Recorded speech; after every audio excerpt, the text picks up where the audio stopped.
اعوذ باللہ من الشیطان الرجیم، میں اللہ تعالی کی پناہ میں آتا ہوں شیطان مردود سے۔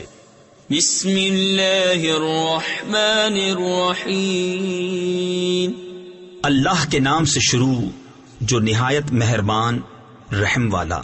الحمد للہ رب العالمین الرحمن الرحیم مالک یوم الدین، ایاک نعبد و ایاک نستعین۔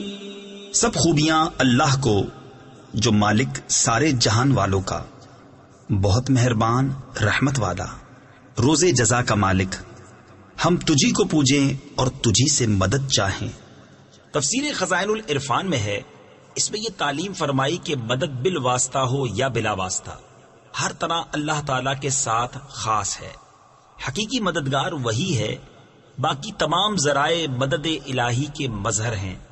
اس سے یہ سمجھنا کہ اولیاء اور انبیاء سے مدد چاہنا شرک ہے، عقیدہ باطلہ ہے، کیونکہ مقربان حق کا مدد فرمانا اللہ عز و جل ہی کی مدد ہے، غیر سے مدد مانگنا نہیں۔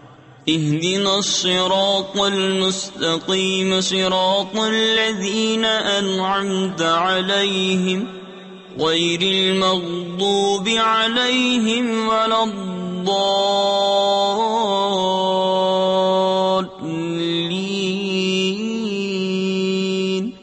ہم کو سیدھا راستہ چلا، راستہ ان کا جن پر تو نے احسان کیا، نہ ان کا جن پر غضب ہوا اور نہ بہکے ہووں کا۔ صدق اللہ العظیم۔